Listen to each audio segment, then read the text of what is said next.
여러분은 성탄절에 하나님으로부터 무슨 선물을 받고 어떤 기적이 일어나기를 원한다면 여러분이 원하는 건 뭐죠?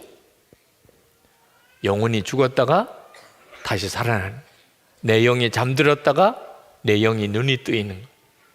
이보다도 더 놀랍고도 엄청난 기적이, 또 그런 선물이 어디 있겠습니까? 타락한 본성을 가진 우리 인간이 변화되는 길은 어떤 노력으로도 안 되고, 어떤 교육으로도 안 되고, 어떤 종교로도 안 됩니다. 사람이 변하는 것은 불가능하다고 해야 할 것입니다. 오직 우리의 영혼이 거듭날 때, 죽었던 내 영혼이 다시 살아날 때, 예수 그리스도께서 내 안에 오신 것은 바로 그 일을 위해 오신 것. 그리고 인생이 바뀌는 겁니다. 우리가 거듭날 때 우리 안에 임한 것은 어떤 은사도, 능력도, 어떤 재주도, 어떤 신비한 체험도 아닙니다. 예수 그리스도이십니다. 우리가 거듭날 때 우리 안에 오시는 것은 예수 그리스도예요. 이것이 바로 성탄절에 하나님께서 우리에게 주신 놀라운 기적이고 선물입니다. 여러분, 생명은 정말 소중한 겁니다. 그렇지요? 죽는 것보다 사는 게 낫지요? 그러니까 어린아이들이 태어나면 우리가 다 기뻐하며 축하하는 거죠. 오늘은 어떤 사람이 정말 그렇게 살기를 갈망했었지만 허락받지 못했던 바로 그날입니다. 그러므로 오늘 여러분이 이렇게 살아있다는 것 자체가 정말 그 자체가 놀라운 것이죠. 그러나 여러분, 사는 것이 그렇게 좋기만 합니까? 죽지 못해 사는 사람들도 많습니다. 아니, 차라리 죽는 게 더 낫다고 생각하는 사람도 있습니다. 살았다는 것이 정말 무엇을 의미하는지, 생명이라는 진정한 의미가 뭔지를 모르니까 살아있으면서도 전혀 기쁨을 누리지 못하는 것입니다. 진정한 생명이 뭔지 아십니까? 아셔야 됩니다. 바로 예수 그리스도이십니다. 성경이 분명히 그렇게 이야기를 하셨습니다. 요한일서 5장 11절에 또 증거는 이것이니 하나님이 우리에게 영생을 주신 것과 이 생명이 그의 아들 안에 있는 그것이니라. 진정한 생명은 우리가 예수님 안에 거하고 예수님이 우리 안에 거하는, 예수님과 우리가 온전히 하나가 된 관계에 있는 겁니다. 이걸 깨닫고 난 다음에 생명의 기쁨, 생명의 축복이라는 게 뭘 의미하는지를 정확하게 알게 되었습니다. 생명이 얼마나 소중한 것인가, 그것이 얼마나 귀한 것인가. 여러분에게도 이 성탄절에 하나님이 여러분에게 주시는 말할 수 없는 축복은 생명의 축복입니다. 살았다는 것이 얼마나 귀한 건가, 영원히 산 걸 말하는 거죠. 여러분, 만약에 죽고 난 다음에 여러분이 하나님의 나라에 들어가실 때 그 앞에 문답이 있다는 것을 기억하고 준비하셔야 돼요. 천사장이 여러분에게 물을 겁니다. 너는 죄인이냐 의인이냐? 그때 여러분 대답 잘 하셔야 돼요. 저는 죄인인 것 같습니다. 그랬다가는 그냥 지옥에 갑니다. 그때 헷갈리면 안 돼요. 머뭇거려도 안 됩니다. 아주 분명하고 또 즉시 대답이 나와야 돼요. 저는 의인입니다. 그러면 천사장이 또 질문을 하게 됩니다. 그 증거가 뭐냐? 너가 의인이라는 증거가 뭐냐? 그때 여러분 일기장 뒤져가면서 착한 일 했던 거, 뭐 잘 살았던 거, 그걸 이야기하려고 하면 큰일 납니다. 천사장은 여러분들보다 훨씬 기억력이 좋아서 여러분이 잘못 살았던 거, 정말 죄 짓고 살았던 거 다 기억에서 들추어냅니다. 여러분이 선하게 살았던 것조차 그 동기가 잘못된 것까지 다 들추어냅니다. 그러니 뭐 잘 살았던 거 들추어서 설명하려고 그러면 큰일 납니다. 그러면 어떻게 해야 되죠? 명확하게 대답해야 됩니다. 저는 죄인이었지만 예수님과 함께 십자가에서 죽었고 이제는 예수님의 생명으로 사는 자가 되었습니다. 그래서 예수님이 나의 생명이시니 나는 의인입니다. 이렇게 대답하셔야 천사장이 여러분을 하나님 나라로 인도하실 것입니다. 그런데 여러분, 이것을 외우려고 하면 안 돼요. 야, 저거는 베껴 써야 되는데 다시 영상을 보고 그 부분은 내가 정말 잘 기억하고 외우고, 그리고 하나님 앞에 갔을 때 대답을 잘해야지. 여러분, 아무 소용 없습니다. 여러분이 하나님 앞에 섰을 때 아무 생각도 안 납니다. 외워서 대답하려는 사람 진짜 그때 정말 난감합니다. 아무 생각도 안 납니다. 진짜 예수님의 생명으로 사는 자여야지 그저 정답만 외워가지고 하나님 앞에서 대답한다고 통하지 않습니다. 예수님이 여러분의 생명이 되셨다면, 예수님이 정말 여러분 안에 오셨다면 그게 사실이어야 하는 거예요. 예수님의 생명으로 사는 자여야 하는 거예요. 그 역사가 일어나는 것이 바로 성탄절인 것입니다. 나는 예수님 때문에 살았다, 이 고백이 되어야 하는 거예요. 그게 감격이고 기쁨이 되어야 돼요. 생명이 이렇게 좋은 것인 줄 몰랐어. 생명에 내가 눈이 뜨인 것을 너무나 감격스러워할 수 있는 믿음이 있어야 하는 겁니다. 이 기쁨은 죽을 병에 걸렸다가 살아난 거, 끔찍한 재난에서, 기가 막힌 사고에서 구사일생으로 내가 살아난 것과 같은 것이 아닙니다. 그렇게 한번 살아난 것도 참 대단한 일이고 기쁜 일이지만 결국은 죽을 거예요.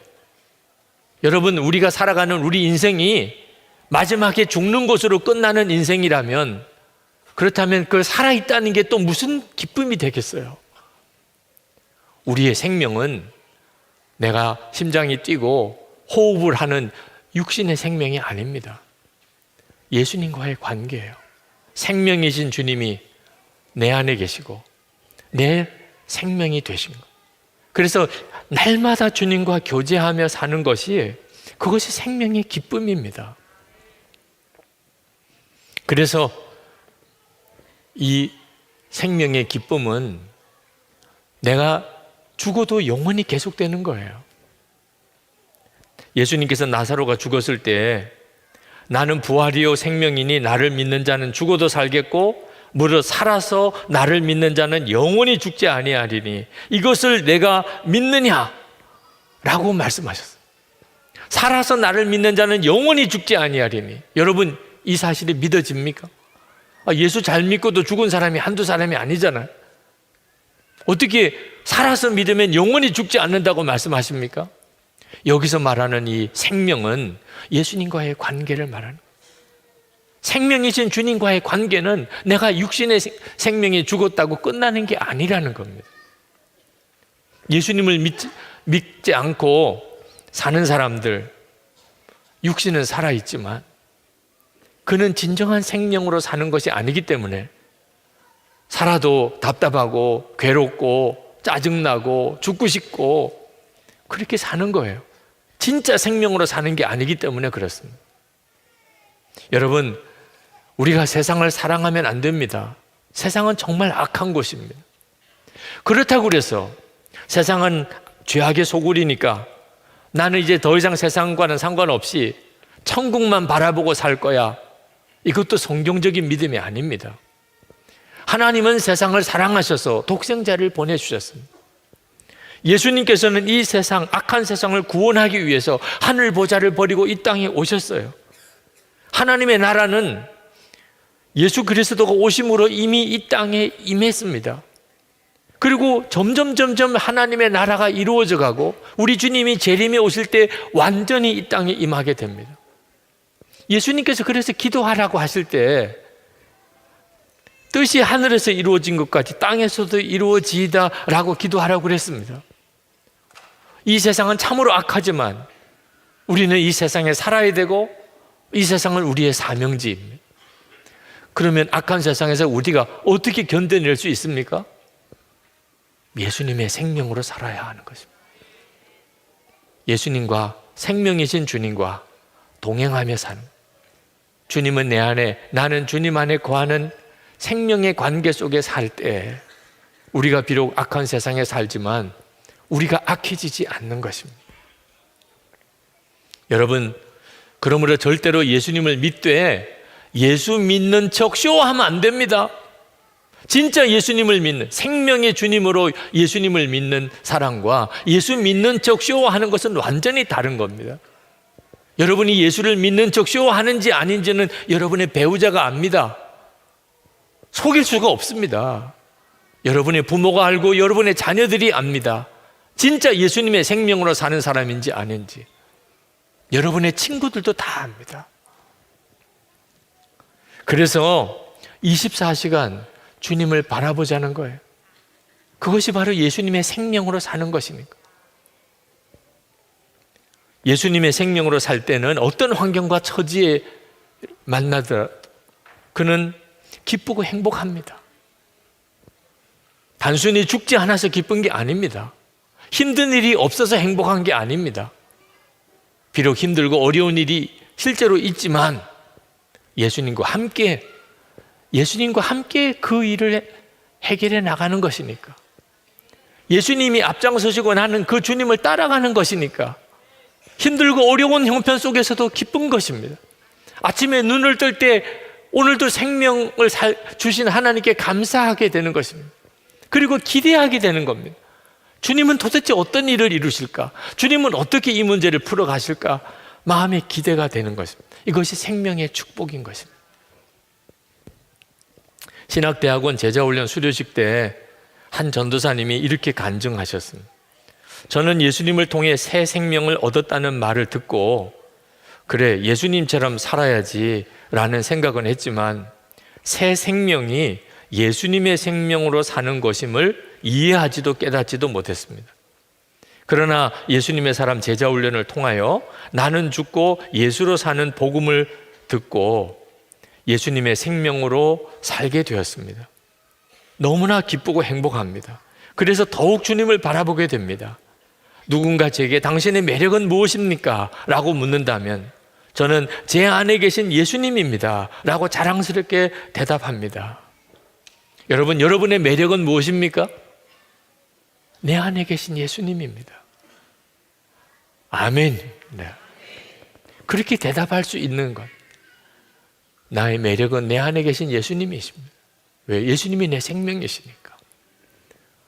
그때 비로소 여러분은 하나님이 사람이 되셨다는 이 엄청나고 놀라운 기적이 여러분에게 얼마나 큰 기쁨이 되는지를 알게 됩니다. 그리고 그 기쁨으로 여러분의 생애를 살게 되는 거예요.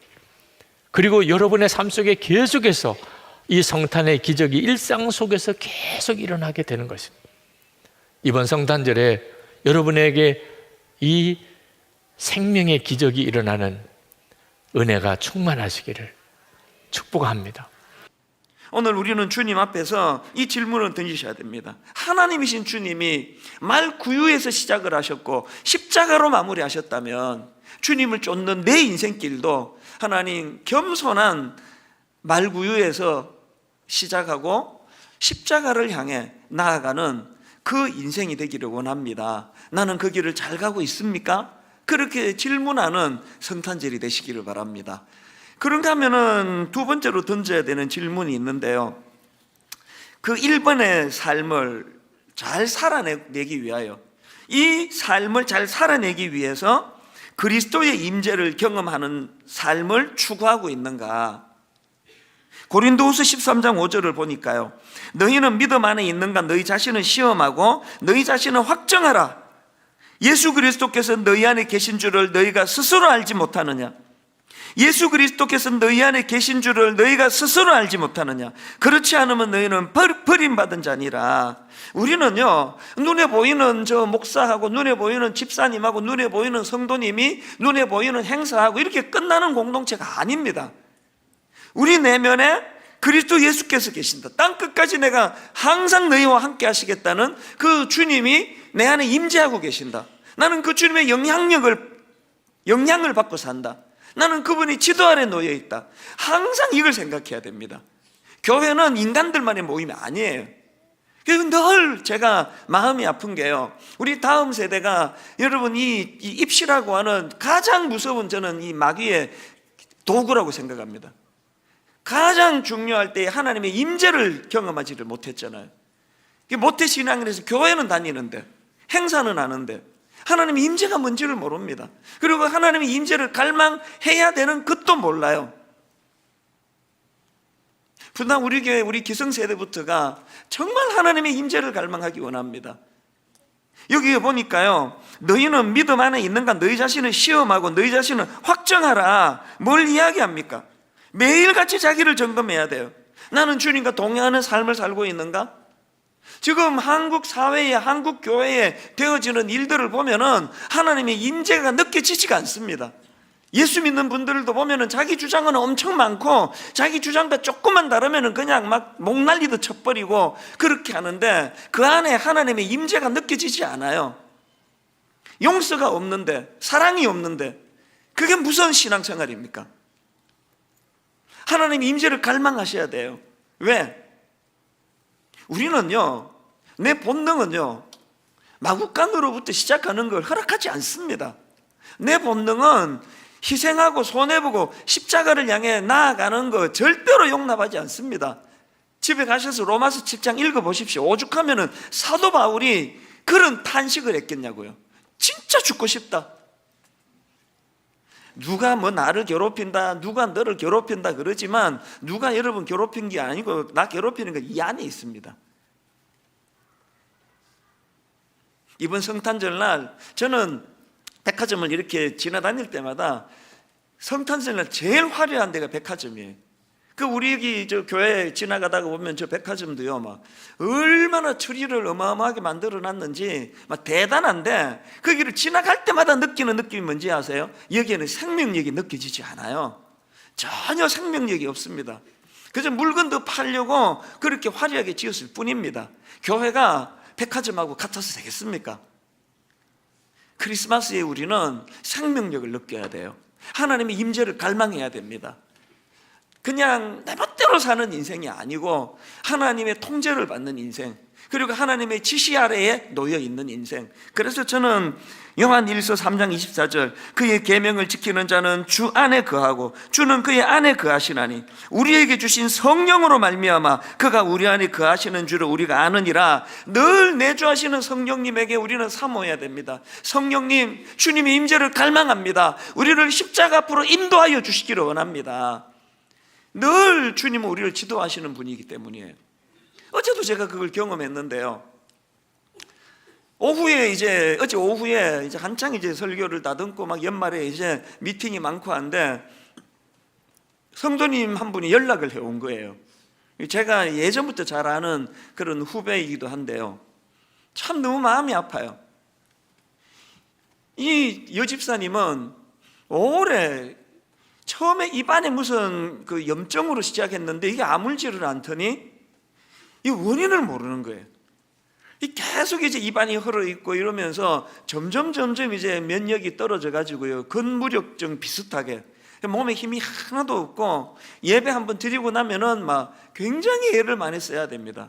이 부부가 참 서로가 너무 애틋하고 또 믿음이 좋다 보니까 늘 말씀 안에서 그 긴 세월을 그동안 참 버티고 그렇게 왔는데 이제 시간이 많이 지나가고 또 연말에 또 뭔 일이 좀 있었는지 이 여집사님이 마음이 와해가 돼버린 거예요. 그래서 급성 우울증이 온 겁니다. 그리고는 무기력증이 와가지고요, 온 몸이 그냥 힘이 하나도 없고 막 죽을 것 같이 힘들다 그래가지고 기도해 달라고 연락이 왔는데 전화를 끊고도 계속 마음이 쓰이는 겁니다. 그래서 제가 지금 내가 잠깐 가서 기도해 드리고 싶다고 연락을 하고요, 뭐 여기 동탄이니까 뭐 가는데 한 30분, 1시간이면 되겠지 하고 이제 내가 가겠다고 그랬는데 그 사이에 또 이제 너무나 몸이 너무 무기력해지고 무너져서 동네 병원에 가서 이제 링거 맞고 그렇게 하고 이제 제가 여기서 한 5시쯤 이렇게 출발을 했는데요, 딱 도착해가지고 들어가려는데 그 남편한테 전화가 왔습니다. 지금 링거 맞고 왔는데 몸이 그리고 또 이제 마음이 너무 지금 무너져 있으니까 그래서 수원에 있는 무슨 종합병원으로 지금 응급실로 가야 된다고. 그래서 제가 집에 들어가지도 못하고요, 그 주차장에서 그냥 차 대놓고 길거리에서 잠깐 한 2, 3분 기도했을까요? 그걸 간절히 기도하고 그렇게 하고 이제 끝나서 돌아오는데요. 이게 어제 24일 크리스마스 이브라서 그랬는지 사고가 나서 그랬는지 거기서 거의 저희 집까지 거의 3시간 걸렸습니다. 여기 판교 톨게이트를 딱 벗어나가지고는 안 움직여요. 차가 그냥 그 자리에 가만히 서 있는 겁니다. 오늘 설교 준비 마무리해야 되죠. 할 일 많이 있죠. 너무 당황스러운 거예요. 이렇게 시간이 오래 걸릴 것 같으면 오늘 이 예배 마치고 내가 간다 그럴 건데 이거 어떻게 해야 되느냐. 차 안에 딱 갇혀가지고 어제 많은 생각을 하는 가운데 여러분 그 임재라는 것은 뭐냐면요, 그런 삶의 현장 가운데 내 본능대로 생각에 내맡기지 않도록 주도해 주시는 그분이 계시다는 게 임재예요. 의미가 부여가 되는 겁니다. 왜 하나님은 24일 날 저녁에 이런 일을 허락하셨지? 왜 이렇게 당황스러운 일을 내가 만나야 되지? 그랬을 때 하나님이 주시는 이 말씀의 메시지가 뭐겠습니까? 솔직히 말하면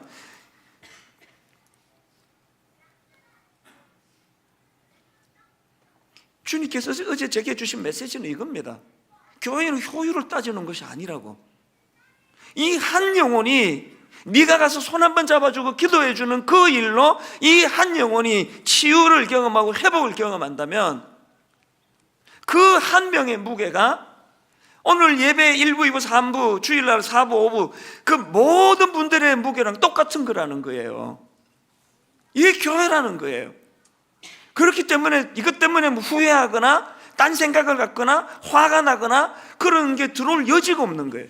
이 마음에 계속 뭉클뭉클한 감동이 오는 거예요. 기도가 나오는 거 아닙니까? 아버지 미련한 종이 그 동탄의 그 여집산이 얼마나 마음이 힘들고 무너졌으면 우울증이 와가지고 지금 불면증에다가 음식을 먹지 못하고, 비록 제가 무능한 종이지만 아버지 제가 그 머리에 손을 얹고 제가 기도하고 왔는데 그게 능력이 좀 나타나게 해주시기를 원합니다. 교회가 효율을 따지고 숫자를 따지고 눈에 보이는 이런 것들만 추구한다면 우리는 예수님이 오셨을 때 가장 많이 박해했던 그 유대인들, 메시아는 이런 초라한 모습이면 안 된다는 거예요. 무슨 메시아가 말구유냐는 거 아닙니까? 무슨 메시아가 이렇게 창녀하고 세리들하고 같이 놀고 있느냐는 거 아닙니까? 얼마나 그 메시아가 비참해 보였으면 십자가에 매달려 있는 주님을 얼마나 많이 조롱합니까? 네가 메시아냐? 너 좀 구해봐. 니도 못 구하면서 네가 그 메시아라 그러냐? 주님은 그 십자가에서 참아내시는 게 메시아예요. 너 내려와서 너 구해봐. 주님이 그냥 열받아가지고 확 내려와가지고 군병 뺨을 한 대 팍 때리고 다시 올라가셔도 되는 거 아닙니까? 그러면 오늘 저와 여러분 없는 거예요. 왜? 십자가는 희생이거든요. 십자가는 처절하게 죽는 거거든요. 제가 이제 일주일 있으면 목회 30년인데요. 주님이 저를 다루고 계세요. 계속 다루세요. 목회는 말구유에서 시작해서 십자가로 끝나는 거야. 손해 안 보고 희생 안 하고 그러려고 목회하는 거기에 너무나 많은 어려움이 생기는 거. 아까 다락방에서 상처받은 그분이 말구유에서 시작해서 십자가로 끝나는, 그래서 이 땅은 즐기는 곳이 아니다. 결혼 즐기려고 하는 거 아닙니다. 이 땅은 섬기는 곳이에요. 모든 대상은 다 섬김의 대상이고 용서의 대상이고 사랑의 대상이지, 여러분 저보고 농담으로라도 목사님 존경합니다 이런 얘기 하지 마세요. 인간은 존경의 대상이 아니에요. 모두가 그냥 긍휼할 뿐이에요. 모두가 불쌍히 여기는 마음을 가질 뿐입니다. 주님이 요즘 저를 많이 다루고 계세요. 아, 주님이 겪으셨던 게 이런 건가? 오늘 결론을 저는 이렇게 맺기를 원합니다. 교회는 효율을 따지는 데 아니에요. 계산하는 데 아니고, 이렇게 해주면 저 사람이 나한테 이만큼 주잖아? 그걸 연습하는 게 가정이고요. 가정에서 그 연습이 이루어져야 진정한 제자가 되는 거거든요. 저는 오늘 이 성탄 감사 헌금을 기독교 성윤리 연구소 시드머니로 쓰게 된 건 너무나 감사합니다. 지금 연구소 이름을 바꾸려고 하는 그 아시잖아요. 이름을 바꾸겠다는 거는 활동의 폭을 넓히겠다는 거예요. 진정 우리 다음 세대가 말구유에서 시작해서 십자가로 끝내는 인생이어야 본인도 행복하고 가족도 행복하고 주변이 행복하다는 정확한 기독교적인 가치관과 세계관과 중심을 갖는 일을 앞으로 저희가 도울 것입니다. 교회 아무리 오래 다녀도 그리스도의 임재가 없고 그냥 내키는 대로 생각하고 저 높은 곳을 향해 나아가는 그런 신앙인은 성숙한 신앙이 아닙니다. 남은 성탄 이 시간 동안에 이 두 가지 질문을 많이 하면서 묵상하는 그런 여러분 되시기를 바랍니다. 나는 말구유에서 출발해서 십자가를 향해 나아가는 인생인가? 아니면 주님 오실 때 배척했던 유대인들과 같은 인생인가? 그리고 이 일이 가능하도록 성령님의 은혜, 성령님의 임재, 그래서 그리스도의 임재가 내 안에서 늘 경험되어지고 그 감격으로 이웃을 더 많이 용서하고 더 많이 사랑하고 가족을 더 많이 품고 그렇게 주님 앞으로 나아가는 믿음의 형제 자매 되시기를 주님 이름으로 축원합니다. 자, 이건 제가 쓴 글인데요. 그런 것 같아요. 제가 정의를 내리자면 믿음은 고난을 피하는 것이 아니라 고난의 자리에서 하나님을 만나는 것이 믿음이다. 어떤 말을 해도 오늘 감동이 잘 안 돼요. 기억하세요. 믿음은 고난을 피하는 것이 믿음이 아니라 고난의 자리에서 하나님을 만나는 것이 믿음입니다. 믿음이 생겼을 때 이 야곱의 마음 가운데는요, 그의 인생의 어려운 때를 만날 때마다 베델로 올라가자, 믿음의 추억이 있었어요. 그래서 오늘 여러분들에게 그런 제가 믿음에 이렇게 도전을 드리고 싶어요. 하나님, 우리들의 삶의 고난을 피하는 것에 대한 문제가 아니라 우리 고난의 한가운데서 하나님을 만나는 것, 그 믿음이 우리를 지켜주는 삶을 살게 하여 주옵소서. 오늘 말씀해 보니까 다윗이 이렇게 고백을 해요. 여호와는 너를 실족치 않게 하시는 분이다. 너를 지키시는 분이다. 그분은 졸지도 않는 분이다. 그 고백들이 다윗에게 들어오기 시작한 거예요. 여기에 졸지 않는다라고 하는 것이 영어 성경 NIV 성경에 보니까 watch over라고 되어 있죠. watch over, 돌보는 거예요, 지켜보는 거예요. 이렇게 watch over라고 하는 말은 어떤 가운데서 떠오르냐면 저기 해변에서 수영을 하는데 그 안전요원들이 위에서부터 watch over 합니다. 누가 물에 빠지지 않는가? 지금 다윗이 어떤 고백을 하고 있는가? 하나님께서 우리들이 미끄러지지 않도록 우리를 지켜보고 계신다. 그분은 졸지도 아니하시는 분이다. 이렇게 고백을 하면서 4절에 이렇게 이야기를 하고 있죠. 이스라엘을 지키시는 이는 졸지도 아니하시고 주무시지도 아니하시니로다. 이게 3절 말씀하고 이렇게 반복되어 있어요.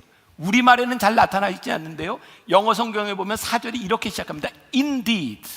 이게 뭐예요? 참으로 하나님은 졸지 않으시는 분이다 라고 이야기하면서 그의 믿음의 고백을 어떻게 하고 있냐면 Indeed, 참으로. 우리가 성경을 읽을 때, 시편을 읽을 때 우리들이 시편 기자의 마음으로 우리가 감정이입을 해보자 그랬잖아요. 저에겐 그렇게 들어요.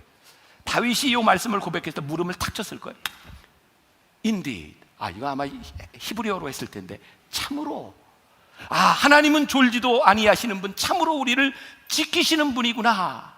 그리고 나니까 그의 삶에 탁 찾아온 안심이 되는 게 있었어요. 그게 5절 말씀입니다. 같이 봅니다. 시작. 여호와는 너를 지키시는 이시라. 여호와께서 내 오른쪽에서 내 그늘이 되시나니. 자, 다윗이 이런 고백을 하고, 여호와께서 나에게 그늘이 되신다.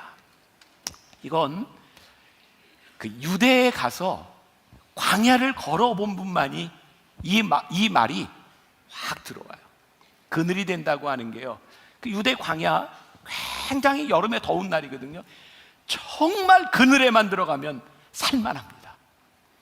다윗에게 느꼈던 그의 인생의 자결하는 태양 가운데서 여호와 하나님께서 나의 그늘이 되신다, 여호와의 그늘 안에서 그가 느꼈던 워치 오버 하시는 하나님께서 뭐라고요? 나에게 그늘이 되신다.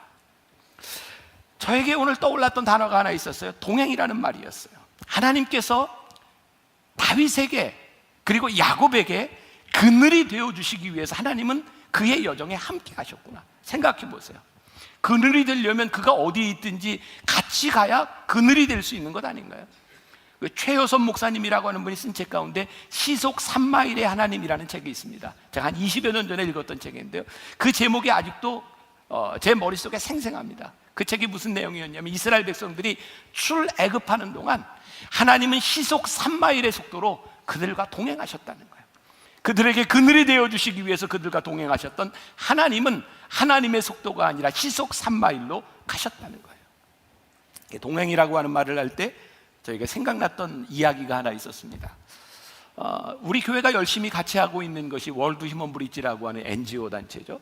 몇 해 전부터 제가 예배하는 자리에서 함께 만났던 우리가 잘 아는 이무송, 노사연 부부가 함께 이렇게 법인이사로, 홍보대사로 잘 활동을 하고 있어요. 이 두 부부가 X29이라고 하는 게 합창단도 만들어서요, 같이 이렇게 찬양 활동도 하고 있습니다. 근데 아마 이런 찬양과 이렇게 연관돼서 어떤 교회를 갔을 때 노사연, 이무송 부부가 찬양을 하는데요, 여러분, 이 가수에게는 참 치명적인 일인데, 노사연 씨가 이렇게 노래를 딱 시작했는데 반주하고 음이 안 맞은 거예요.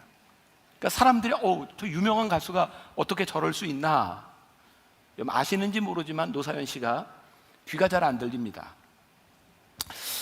저하고 굉장히 친하게 된 이유 가운데 하나가 그 노사연 씨 부부하고 저희 부부가 딱 만났는데 첫 만남에서 제 아내하고 노사연 씨가 둘이 의자매를 맺었어요.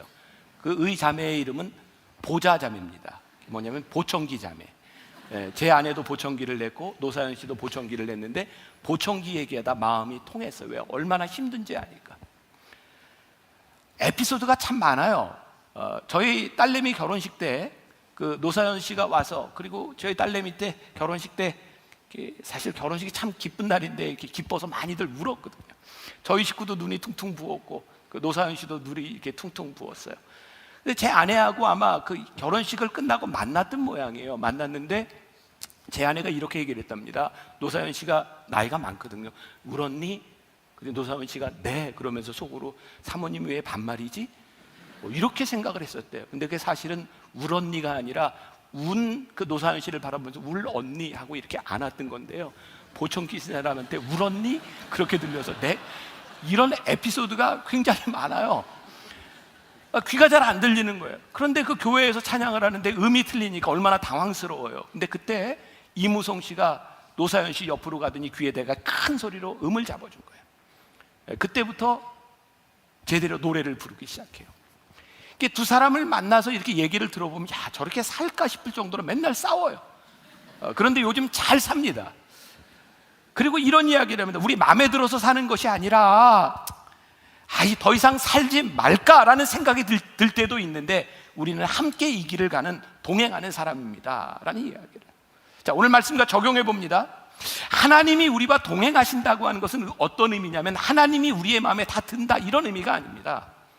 하나님이 우리들에게 동행하신다고 하는 것은 우리의 인생 가운데 하나님을 느끼고 그분이 우리와 함께 하시고 그분이 나의 그늘이 되어주신다고 하는 것을 믿음으로 고백하는 것이지, 하나님이 행하시는 일이 우리의 마음에 다 든다, 이런 의미가 아닙니다. 여러분, 하나님은 우리의 마음에 들게 행하시는 분이 아닙니다. 우리와 동행하시며 우리를 인도하시는 분이 하나님이시지. 출애굽기 13장에 보면 하나님께서 이스라엘 백성들을 출애굽하실 때 어떻게 인도하셨는지가 나와요. 우리가 잘 아는 유명한 구름 기둥과 불 기둥으로 하나님이 인도하셨어요. 구름 기둥이 뭐예요? 이스라엘 백성들이 한낮에 자결하는 태양 가운데서 하나님이 구름 기둥을 보내서 덮어주셨어요. 햇볕을 갈아주셨어요. 밤에 너무너무 추울 때 불 기둥을 가지고 하나님께서 그들을 따뜻하게 보호해 주셨어요. 그런데 여러분들 아십니까? 구름 기둥과 불 기둥이 이스라엘 백성들을 보호해 주셨는 것은 맞는데 구름 기둥과 불 기둥이 움직일 때 이스라엘 백성들은 그것을 따라 움직였어야 됐어요. 여러분 무슨 말인지 아세요?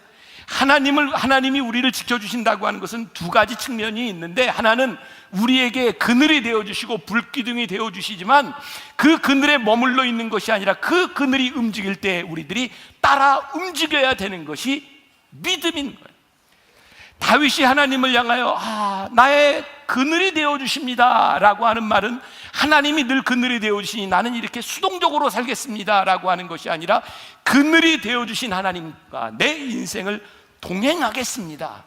자, 오늘 크리스마스와 이 말을 연결해봐요. 인카네이트의 참 의미가 무엇일까요? 하나님께서 우리를 구원하시기 위해서 하나님이 이 땅 위에 인간의 몸을 입고 오셔서 인카네이트 하셨어요. 이것은 반쪽짜리 신앙인 거예요. 인카네이트 하신 하나님께서 우리를 어떻게 인도하시는지, 하나님을 따라 살아가기 시작할 때 우리의 믿음이 완전해지는 거예요. 여러분, 크리스마스에 꼭 기억하십시오. 우리의 믿음의 고백은 두 가지가 있어야 돼요. 우리 안에 함께 하시는 하나님을 고백할 뿐만 아니라 그 하나님과 함께 동행하는 신앙이 되어져요. 얼마 전에 방송에서 나왔던 아주 이렇게 따뜻한 뉴스가 하나 있었습니다. 짧은 뉴스인데 한번 보고 말씀을 마무리하려고 합니다. 지난 10일 오후 4시 무렵 인천의 한 마트 식품 매장으로 가방을 맨 어린 아이와 한 남성이 걸어옵니다. 구석진 곳에서 잠시 머뭇거리는가 싶더니 아이가 맨 가방을 열어 몰래 물건을 담습니다. 이들은 34살 아버지와 12살 아들. 그런데 이들의 어설픈 절도는 CCTV를 보고 있던 마트 직원에게 금세 발각됐습니다. 아버지는 몸을 벌벌 떨면서 땀을 흘리면서 계속 용서해달라고 사죄를 구하고 있는 상황이 있었습니다. 신고를 받은 경찰이 도착하자 아버지는 고개를 숙였습니다. 아들의 가방에서 나온 물품은 우유 2팩과 사과 6개, 그리고 마실 것 몇 개가 전부였습니다. 금액으로 따지면 대략 1만 원 안팎. 이 남성은 너무 배고픈 나머지 해선 안 될 일을 했다며 눈물을 흘렸습니다. 그리고 기초생활대상 수급자로 선정이 돼 있지만 내 가족이 생계를 유지하기에는 상당히 힘든 상태였었습니다. 택시를 몰던 남성은 당뇨와 갑상선 질병을 앓고 있었고 몸이 아파 6달 동안 일을 하지 못했다고 털어놨습니다. 살고 있는 임대 아파트엔 홀어머니와 7살 난 둘째 아들이 기다리고 있었습니다. 사연을 들은 마트 주인은 처벌을 원치 않는다고 말했습니다. 저도 자식을 키우는 입장에서 이건 고발이 아닌 저희가 선도하는 차원에서. 경찰도 경미한 사안으로 보고 이들 부자를 훈방 조치했습니다. 다만 이들을 돌려보내기 전 먼저 가까운 식당으로 데려가 따뜻한 국밥을 한 그릇씩 시켜줬습니다. 아침 점심도 다 굶었다고 부자가 그러니까요. 요즘 세상에 밥 굶는 사람이 어디 있습니까? 아이고. 그런데 잠시 뒤 회색 옷을 입은 한 남성이 음식점 안으로 들어오더니 느닷없이 하얀 봉투 하나를 이들 부자의 식탁 위에 던지듯 내려놓은 뒤 그대로 밖으로 나갑니다. 애가 막 따라 나가더라고요. 그래서 여기서 막 얘기한 걸 여기 봤는데 그냥 막 애를 밀면서 가지고 가라고. 봉투에는 현금 20만 원이 담겨 있었습니다. 정체 모를 이 남성은 어떻게 이들의 사정을 알았을까? 조금 전 그 마트에서 아버지와 아들이 선처를 구할 때 사무실 바깥에서 보이는 회색 옷, 봉투를 건네고 사라진 바로 그 남성입니다. 우연히 부자의 딱한 사연을 듣고는 현금을 뽑고 일부러 식당까지 따라가 전달한 겁니다.